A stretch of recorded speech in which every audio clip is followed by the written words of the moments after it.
Did you guys see online over the weekend, there was a lady who'd gone to M&S to go and pick up some dinner and picked up some British, very importantly, 7-spice beef koftas, and was then very upset when she got home and found out there were actually only 4 in the pack and had misread that the 7-spice referred to the spice mix rather than the quantity of koftas in her pack.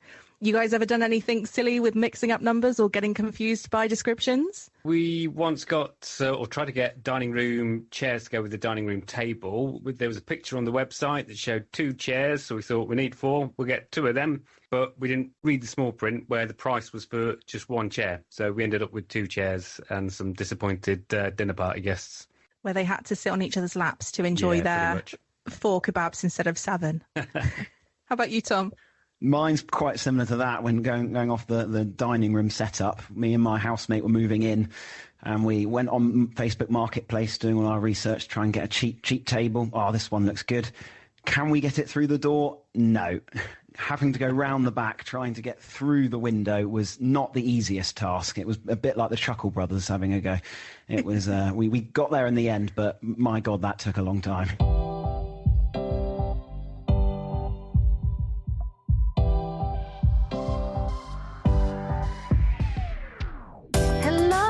And welcome to Agonomics with Tom Spencer and me, Charlotte Fox-Rees. We've got plenty to get through over the next half an hour or so, including AHDB's detailed analysis of current UK crop conditions. It's been attracting some media attention given the exceptionally dry spring we've had. We'll be joined by our colleague Millie Askew from the Cereals and Oilseeds department of our analysis team, who's got all the details. Winter crops conditions improved slightly with the rains compared with the previous report at the end of May, but they are still well below last year's conditions. And from a spring perspective, really, spring wheat conditions are looking a bit better compared with the end of May. It's been a busy time for me this week as I'm at Groundswell. I'll give you the full debrief in our next episode. I also ventured out of the office a couple of days ago to go to the National Craft Butchers live event in Nottingham, where the mood seemed positive. We had a very good year last year, so turnover was up about 10% on the previous year. I mean, some of that is driven obviously by food cost prices, so that pushes up the turnover. But we have managed to maintain our margins as well. And we'll be answering another all-important question that some of you may have been too afraid to ask. This one doesn't involve swimming pools and milk. We promised you we haven't got rid of Hannah for asking that question. She just can't make this recording. We miss you, Hannah. A reminder, new episodes of Agonomics drop at midday on Wednesdays. So follow us wherever you listen to podcasts to make sure you don't miss a show. And do get in touch. We always appreciate hearing from you. Email us at agonomics@ahdb.org.uk.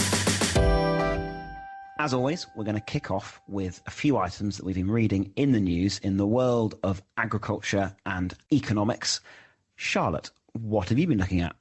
Yeah, so I've seen a piece in The Grocer, which they've just published, which is looking at food price inflation. And they're reporting that in June, it reached 3.7%. Now, that is an increase of almost 1 percentage point on May. When we look into some of the reasons behind this, it is really coming from fresh food. So particularly things like your fruits and vegetables, they have been impacted by weather, and particularly this hot, dry climate that we've been seeing, and that is reducing harvest yields. But also we're seeing meat. So we've commented for a couple of weeks now about beef prices and what's been going on there and how they've been increasing. And some of the impacts of that is filtering down into this overall inflation. And what we are seeing is that it is food price inflation which is driving overall shop price inflation, because actually non-food is now in deflation, so down by 1.2%. Contrary to this, actually, Charlotte, I took a trip back home to the Garden of England, to Kent, and was passing one of the local cherry growers, and I managed to pick some up and very much enjoyed my afternoon in the sun. And I've recently read on the BBC News website that the cherry industry has actually been benefiting from this hotter weather. The cherry season this year is supposed to potentially last 10 weeks, which is double the length of the season 5 years ago. A lot of this is to do with innovation, but also to do with climate. So they say British growers are set to produce an estimated of 8,000 tonnes of cherries, which is 4 times the harvest of 2018, and a whopping 14 times the yield in 2015, where it was just around 560 tonnes. So huge increase in supply, which actually meeting that summer demand. As I said, I'm particularly happy by that. I went to the local farmers market and picked up some locally grown cherries. They were delicious. I'm going to be very happy if they're going to be around for a little bit longer. Absolutely. Great news, especially from the Garden of England, which I will attempt to promote at all moments in this podcast, if possible. The other bit of news I've been looking at has been some new guidance on farming rules for water. It's been released by DEFRA, updating how the Environmental Agency enforces what is called Rule 1, which focuses on nutrient applications. So our own AHDB's David Ball says the guidance puts greater emphasis on nutrient planning and the justification of your nutrient planning, especially for organic manures. What he's basically saying is farmers must now clearly show that they're applying nutrients in line with crop and soil needs, using tools like AHDB's RB209, software such as Planet, so PLANET, or advice from a FACS-qualified agronomist. The Environmental Agency is expected to follow on advice-first approach, only enforcing action if there's continued non-compliance, with an aim to reduce diffuse pollution without placing unnecessary burden on compliant land managers. So for more details, please do check out the HDU website and our nutrient planning tools and guidance. Seeing as Hannah's not here this week, I'm going to steal another news story. Actually, it's a joint one really, isn't it, Tom? We were both out at National Craft Butchers Members Live Day on Monday. It was very exciting. We both had a speaking slot. So you got the opportunity to talk to members about what's going on within beef markets. And I was getting a chance to catch up with some of the butchers there, talking about some of the research which I've recently undertaken, looking at how we can optimise the meat counter to make people want to purchase that little bit more. It was really nice, wasn't it? People were very buoyant there and really feeling like they were getting into the swing of being out and at an event in person again, wasn't it, Tom? Yeah, exactly. It was the first meeting of the National Craft Butchers organisation since they stopped meeting in person during COVID. And I know, Charlotte, you were fortunate enough to catch up with one of these butchers who attended, not to talk about it again, but he is also from the Garden of England. Yeah, so I caught up with Steve Fuller, and he's a butcher from Royal Tunbridge Wells in Kent. So he started off by telling me all about where he sources his meat. We don't have our own farm, but we buy a lot from local farmers. Great. And then we also buy through wholesale markets. So we use like Smithfield in London. We also buy a lot of beef from Scotland, so we use some of the meat producers up in Scotland as well. And how have you found the last sort of 12 months when it comes to your different enterprises? So basically, we had a very good year last year. So turnover was up about 10% on the previous year. Some of that is driven obviously by food cost prices, so that pushes up the turnover. But we have managed to maintain our margins as well, which is the important part. I was to say, that's very important. Absolutely, yes, yeah. And has that been a challenge that you found then, is that prices have been increasing, making sure that you're able to offer what you want to your customers customers, but at a price that they can also pay. Absolutely, yes. So where you get certain jumps in different items, or cattle prices go up and all that sort of thing. What we tend to do, and it's probably a little bit easier in the farm shops, we have quite a wide selection of different products. So we kind of, rather than just lumping it all onto one particular thing, we kind of spread it throughout the store. So some of maybe the cheaper items, we may put them up slightly, to reduce some of the other ones. So we kind of just spread the cost around a bit, really. So. Great. And have you found that your customer base has changed at all over the last 12 months, or has it been quite steady in the type of consumer that you're having coming through? Sure. Do you know what? I'd say probably pretty steady. Although, to be fair, we do kind of, which is very encouraging. We do seem to be getting a younger clientele coming in, especially with young families and things. So that that's really encouraging for us. Yeah, I was going to say, because historically people have always thought of a butcher as being an older clientele. Yeah, absolutely right. The 2 slices of lamb's liver and all that stuff. But I think so again, it's we're always trying to do new products and things, and obviously time's always a big thing to everybody these days. So try and do some more sort of easy to cook products and different things like that, really. I mean, I'm going to speak for both of us, Tom. I think we had a fabulous day, didn't we? Everyone was really engaged. We did field a few tough questions there, but it was really nice to be in a room filled with people that are so passionate about the industry which they're working in. And while many of them were like Steve, and they were, finding things to be not too bad in terms of how their businesses are performing, we do know that as an industry, butchers have been in a bit of a decline over the last year. So that was why this research, which I was presenting to them and will be imminently on the AHDB website, was really well received, and definitely something to be looking out for how we can be increasing engagement with people wanting to be purchasing red meat from a butcher. And what's also nice about attending a butcher event is often the food is pretty darn good. Oh, it was good. The sausage rolls were particularly my favourite, I've got to say. Martin, you'll be jealous. Do you know what the mid-morning snack was? Scotch egg. It was a Scotch egg, and it was incredible. It was jammy in the middle and everything. Jammy? Yeah, jammy Scotch egg. Ooh. That's a new one on me. I'd expect a yolk in the middle, but it's... a jammy yolk, Martin. Oh, okay. Times. What are we going to do with you? I'm a dinosaur. That likes Scotch eggs. Yes. But yeah, food was incredible. The event was great. I'd definitely be keen for going back again. I don't know about you, Tom. Absolutely. I think, as you said there, really engaging audience, well informed as well. Gave it some good back and forth when we were talking about our subjects.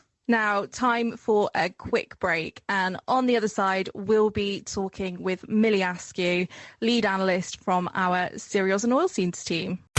Hello, I'm Grace Bolton, livestock analyst at AHDB, here with a lamb market update. Lamb prices rose in the week ending the 21st of June. The average NSL SQQ climbed by 25 pence to 749 pence per kilo. Estimated clean sheep slaughter also rose week on week to 182,000 head, following a slower week post-Kibani in the week of the 14th of June, bringing the year-to-date estimated slaughter to 5.2 million head, up 3.8% on the year. LAA data for this week has shown that following a very large carryover at the start of the year, old season lambs only made up 21% of the total finished live market throughput in England and Wales, suggesting that we are only just coming to the end of this carryover supply. The switchover of supply to predominantly new season lamb is also evident in the data collected on average carcass weights. Throughout 2025, carcass weights have been trending significantly heavier year on year, until May, where we saw weights come back down in line with annual averages to 20.7 kilo. Nevertheless, HDB lamb production forecast currently sits at 276,000 tonnes, up 4% year on year, following this higher 24 carryover and reports for positive lambing season. For more information on lamb markets and production, head to the AHDB website and click on the Markets and Prices heading.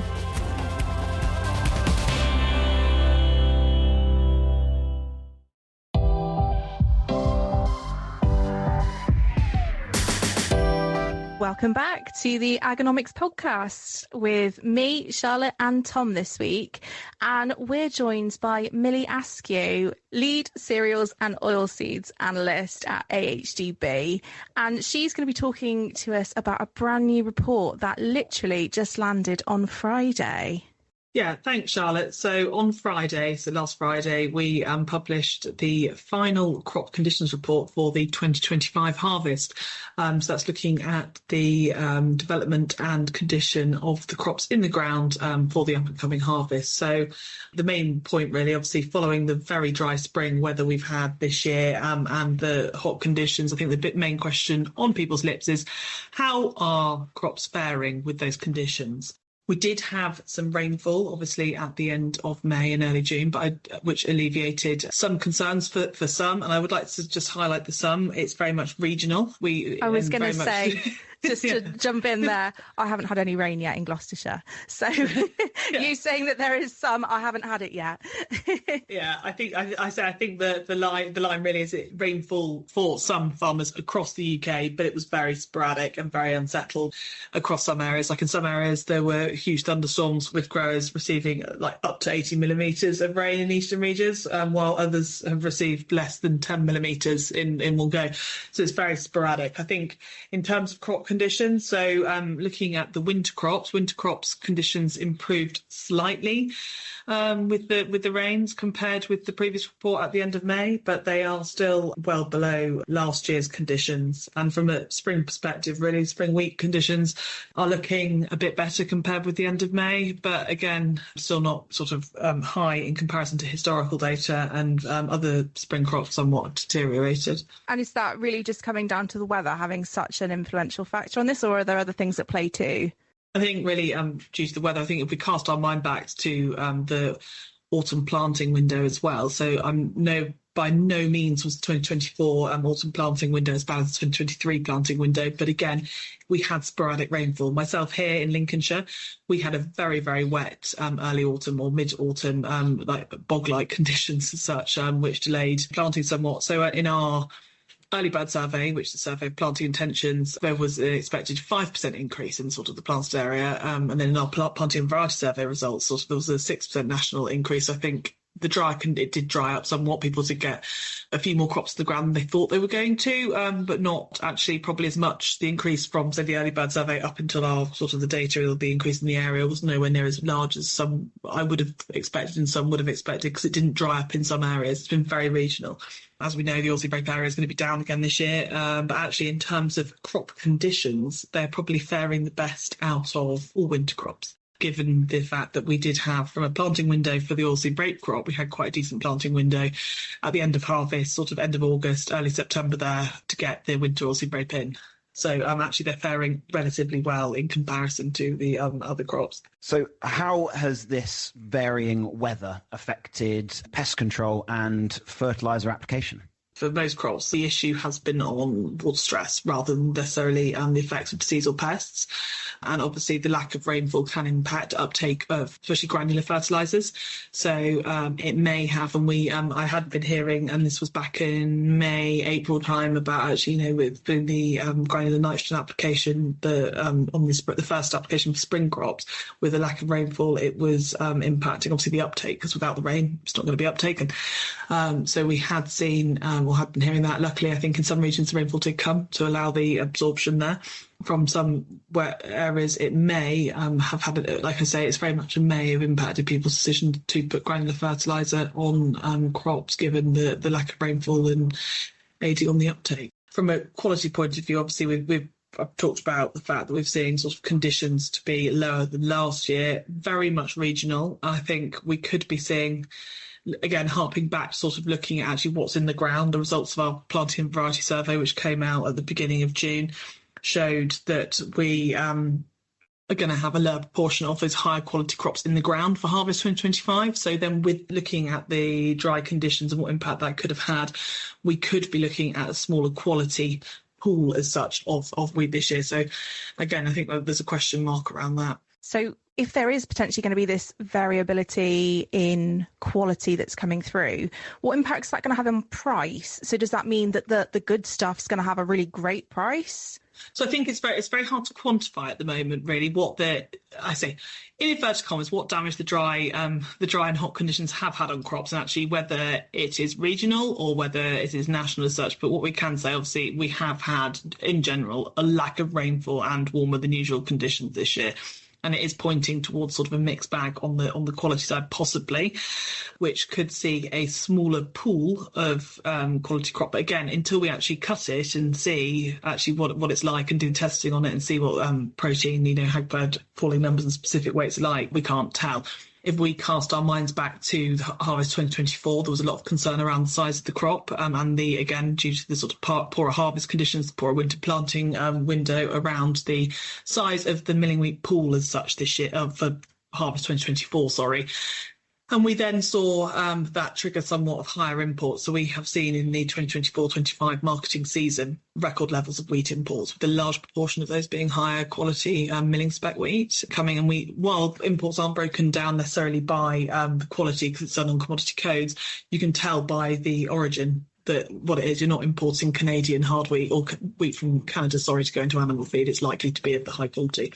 So we've gone out of the 24-25 marketing year with, we're expecting to have gone out with quite a lot of imported stock as well, so in store and in stock. So sort of going back to this harvest, if we do have a smaller quality crop, I think from my point of view and my perspective, it's like I say, we don't know what it is, but like I say, adding everything up, there is the potential. It's actually looking from an individual level, what's best marketing decisions for you as a grower, speaking with merchants, speaking with buyers, speaking with others, looking at the data. I think there's never been a more important time to look at data than there is at the moment. I've been harping on saying it's unprecedented times, and that's been for the last 5 years. I've been saying that because we have had year after year after year of blows, really, especially for cereal and oilseed growers.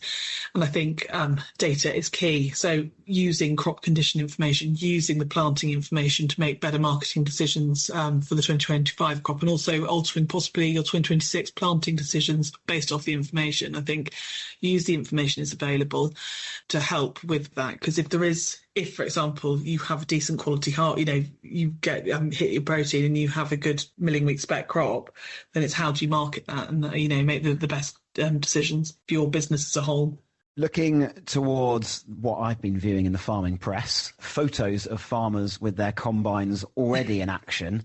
I'm assuming this is the barley harvest. Yes, it is. So winter barley harvest, I don't want to officially say it's kicked off, but it has kicked off. Like I say, my husband actually texted me this morning on his way into his factory, going first field of barley he's seen harvested and baled. I think the weather we have had, obviously, with the prolonged dry conditions and the heat, we've seen plants advance a lot quicker this year. We've seen, obviously, when there has been rain, it has absorbed it and they have shot up and they have shot through their development stages. I don't want to put it too crudely, but they have somewhat advanced quite quickly, which is obviously less than mature quickly. Again, rainfall has been sporadic, the weather has been warm. We've seen them mature earlier and become ready for harvest earlier. So there has been, and again, there are pictures. I see that we've seen the Farmers Weekly Harvest 2025 competition has opened for photos, and there are a few popping up from around the country. Some pictures from Essex there, and from Cheshire, etc. Myself, like I say, I've seen some fields being cut around here of winter barley in Lincolnshire. We are expecting harvest to start earlier, but I think, again, putting it into perspective, it's going to be very regional, and it probably will be quite sporadic and possibly stop-start in some regions, because you could see some crops a lot further ahead than other crops and such. And it, again, will depend very regionally, because we have seen such regional differences in the weather, on the East Coast being typically the driest, and then on the West, obviously, actually probably wetter than typical in some, in some regions. So we're in that time where, as a whole, harvest is likely to have started earlier, but it'll be very much regional and sporadic, I think, this season. From this report, and we've had loads of great data coming out from your team, and particularly over the last few weeks, just because we are coming up to that really busy season. Yeah. What's next on the horizon for you? So we've had this report which landed on Friday. What's next for people to be looking out for? So yeah, we've got obviously the crop condition report series, or the crop progress report, have for the 2025 harvest have ended. We will be now moving on to our harvest reporting. So we have got provisionally scheduled for coming out at the end of next week, first harvest progress report. Again, looking at how harvest is progressing, and they will be coming out again very much provisionally because we like to keep adaptive to see, depending on the weather and how fast harvest is progressing.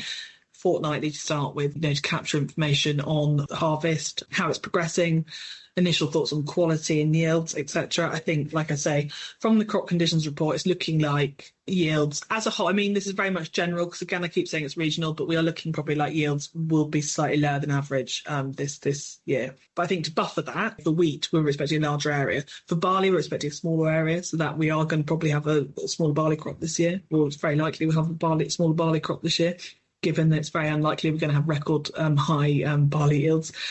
Given based off the smaller area, we have got, again, like I say, for wheat, higher area, probably slightly lower than average yield, so that will buffer it somewhat, but we won't be, it's very unlikely we'll be having a record-breaking wheat crop this season.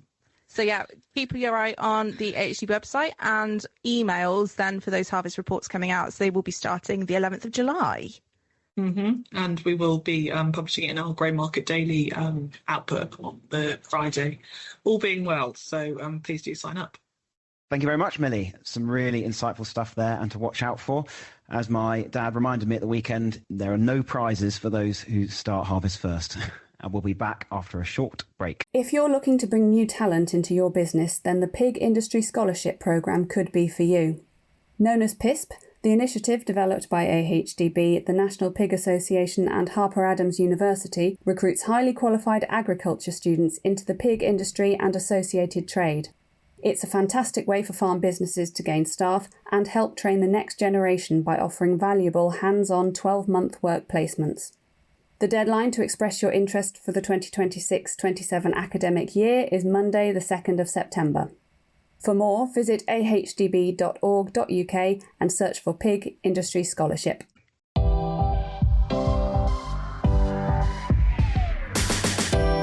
Welcome back to the Agonomics podcast with me, Charlotte, and Tom. Don't forget to subscribe to the podcast wherever you may listen, and do feel free to send us an email. So that's to agonomics@ahdb.co.uk, or pop us a message wherever you might listen to your podcasts. We love to hear from you. Tom, I don't know about you, because you are a lot more well-informed than I am on all things cereals, coming from the Garden of England, like you've mentioned several times in this episode. But that was hugely interesting. I mean, it's just coming back down to how things that are so out of people's control, that might have happened so many months ago, are actually then impacting on what people can be doing now with their crops, isn't it? Yeah, the commentary keeps on going back to this regionality of rainfall. Now, I hope you two don't mind, but I'd quite like to give you a quick geography lesson, going back to my A-level geography that I've been reading back on recently. With the three different types of rainfall we get in the UK, the rarest form we've been getting recently, which is this convectional rainfall. So you've got your relief rainfall, you've got your frontal rainfall, and you've got your convectional. Relief is where your hot air gets pushed upwards over the relief of the land, over a mountain, say the Welsh Mountains, which might make the west of England a bit wetter than the east. The other one is the frontal rainfall, where you get these fronts, a cold front pushing the hot air up. Or what we seem to have been getting recently with all this hot weather is convectional, which is simply it gets hot, the water evaporates from the land up into the sky, and down it comes. And this means that it really is very regional when it comes to where that rainfall actually lands. I feel like everyone's rubbing it in that they've had rainfall and I still haven't in Gloucestershire. I would like some. Please send them my way. So now it's come to that point in the episode where we ask the burning question that's been on everyone's lips. So, Producer Martin, do you have the question for this week? I do. It is, where is Hannah Clark? No, it is, what's the difference between economies and diseconomies of scale in agriculture? I always like to think with the word economies, you're thinking about price, aren't you? You're thinking about costs. And that's where this economies and diseconomies of scale can come into play. It's all about that cost. I see it that economies of scale is when you get a decrease in average costs as you may increase output. So yeah, when we talk about it from a classic sort of examples on farm, you're thinking lower machinery costs per acre when you are covering more land, or buying inputs like fertilizer or feed in bulk, or spreading those fixed costs like rent or staff across a larger output. But obviously there's a flip side to this, isn't there, Charlotte, of diseconomies of scale? Yeah, so diseconomies of scale is actually when it becomes more expensive to produce or create more output. So when you think about this in terms of perhaps a farm, this could be if you've suddenly got a lot more headcount because you're going, we've got more land or we've got more something that needs managing.